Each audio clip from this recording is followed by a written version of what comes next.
आपली आई का अशी असते हे कुठेतरी आय थिंक विचार करायला लावणारा हा चित्रपट आहे. एकाच घरात राहत असताना बऱ्याचदा असं होतं की आपण आपल्याच गोष्टींमध्ये इतके अडकलेलो असतो की आपल्या घरातल्या आपल्या आई बहीण भाऊ वडील यांना कुठल्या मानसिक किंवा इतर गोष्टीचा त्रास होत असेल ते ते सांगेपर्यंत लक्षात येत नाही. या चित्रपटाच्या निमित्ताने आपल्या आजूबाजूच्या नात्यांना त्यांच्या दृष्टिकोनातनं बघण्याची समज नक्कीच निर्माण झाली.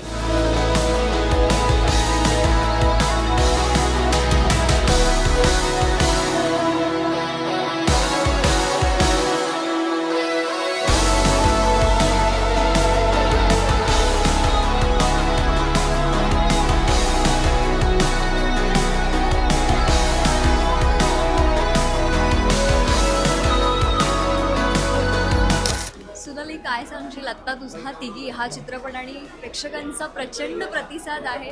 आत्ताच जस्ट इंटरव्हल झालाय पण सर्वत्र तीच चर्चा सुरू आहे. काय वाटतंय या क्षणी? आपणच काय बोलायचं आपल्या सिनेमाबद्दल असं वाटतंय. खूप ओव्हरवेल्मिंग भारावून टाकणारा अनुभव आहे. मी आत्ता स्वतः सिनेमा बघते ऑडियन्सबरोबर, त्यामुळे मी आता माझा माझा प्रतिसाद सांगू शकते. पहिल्यांदा ही फिल्म बघते. ही फिल्म म्हणजे याचे वेगवेगळे व्हर्जन्स आहेत. एक पिफला जो फेस्टिवल व्हर्जन होता तो एक वेगळा व्हर्जन होता आणि आता जो थिएट्रिकली रिलीज झालेला व्हर्जन आहे तो मी आत्ता पहिल्यांदा बघते. त्यामुळे मी तो प्रेक्षक म्हणून पाहते चित्रपट आणि त्याच्यातल्या बारीक बारीक जागा जेव्हा लोक रिस्पॉन्ड करत आहेत त्यांच्याबरोबर मलाही उत्स्फूर्तपणे त्या त्या ठिकाणी हसू येतं आहे, डोळ्यात पाणी येतं आहे. आपण पटकन त्यांच्या घरात आणि त्यांच्या विश्वात शिरतो या तिघींच्या. तर तो अनुभव मला आता प्रेक्षक म्हणून घेताना खूप खूप आवडत आहे. खूप आनंद होतो आहे, फार मजा येते. आत्ता आम्ही आपल्या चित्रपटसृष्टी मराठी चित्रपटसृष्टीला सगळ्या मित्रमंडळींबरोबर हा चित्रपट बघतो आहे. त्यामुळे हे सगळे फॅमिली आहेत, कुटुंबाचा भाग आहेत. त्यांना चित्रपट कसा वाटतो आहे हे जाणून घेण्यासाठी मी खूप उत्सुक आहे. पण ॲट द सेम टाईम आज सकाळपासून थिएटर्समध्ये जे लोक बघत आहेत, तिकीट काढून बघत आहेत, त्यांचे सोशल मीडियाच्या माध्यमातून आमच्यापर्यंत ज्या प्रतिक्रिया येत आहेत त्या खूप चांगल्या आहेत. असाच वर्ड ऑफ माउथ लोकांचा वाढत जाईल. हा सिनेमा असा आहे की तो तुम्ही अनुभव घेतल्यानंतर तुम्ही लोकांना सांगाल आणि मग प्रत्येकजण त्या प्रवाहाचा भाग होतील होपफुली.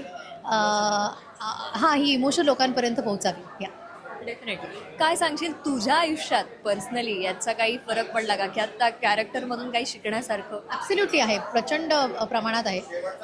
मला या चित्रपटाच्या निमित्ताने मला माझी आई, मला माझा भाऊ त्यांचा आयुष्याचा दृष्टिकोन थोडाफार समजण्याची अक्कल आली असं म्हणायला हरकत नाही. कारण आपण आपल्याच आयुष्यात इतके अडकलेलो असतो. म्हणजे चित्रपटात माझा एक डायलॉग आहे जो आता ट्रेलरमध्ये पण लोकांनी पाहिला असेल.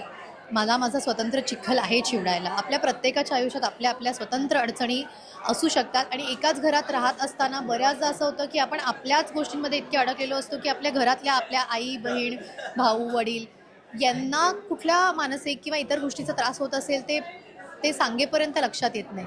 सो या चित्रपटाच्या निमित्ताने आपल्या आजूबाजूच्या नात्यांना त्यांच्या दृष्टिकोनातनं बघण्याची समज नक्कीच निर्माण झाली. आणि आपली आई का अशी असते हे कुठेतरी आय थिंक विचार करायला लावणारा हा चित्रपट आहे. खूपदा नाही आपल्या लक्षात येत. लहानपणी स्पेशली आपली आई अशी का बोलते, अशी का वागते, अशी का रिॲक्ट होते, काही गोष्टींसाठी का अडवते. तर त्याची कारणं हळूहळू जाऊन पुढे आयुष्यात कळतात. आई समजायला हा चित्रपट नक्कीच मला खूप महत्त्वाचा वाटतो. नॉट जस्ट फॉर मी, पण बघणाऱ्या प्रत्येक व्यक्तीला असं वाटेल.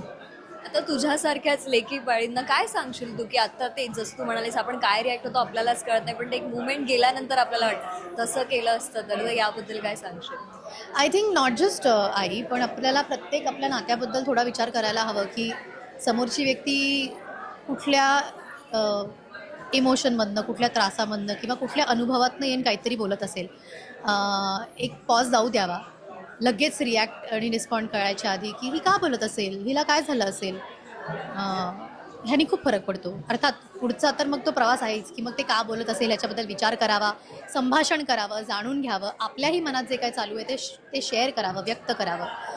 तर हे नक्कीच सांगेन की डेफिनेटली आपल्या आयुष्यातल्या प्रत्येक व्यक्तीला ती संधी द्यावी.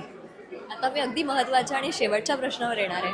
तुझं इतकं धावपळीचं आणि शूटिंगचं सगळं शेड्यूल सुरू असतं, तू याच्यामध्ये स्वतःला वेळ कसा देतेस किंवा एक फिटनेस किंवा काही वेगळी तयारी असते का तुझी? नाही, ॲब्सोल्युटली नाही. मला असं वाटतं स्वतःला वेळ देणं काय, मलाच शूटिंग करायला आवडतं, मलाच काम करायला आवडतं, मलाच प्रवास करायला आवडतो, मलाच सगळ्या गोष्टी नीट आहेत की नाही हे बघायला आवडतं. काम, घर, संसार, आई-वडील, सासू-सासरे, मित्रमैत्रिणी, सिनेमे बघणं, जिम करणं, ही तुम्हाला जे जे आवडतं त्या सगळ्यासाठी तुम्ही वेळ काढताच की मग त्यात काही नवल किंवा वेगळं खरं तर नसतं. You you give time to what you love. So असं मला वेगळं नाही वाटत. थँक्यू सो मच आणि खूप खूप शुभेच्छा. थँक्यू. आपण एक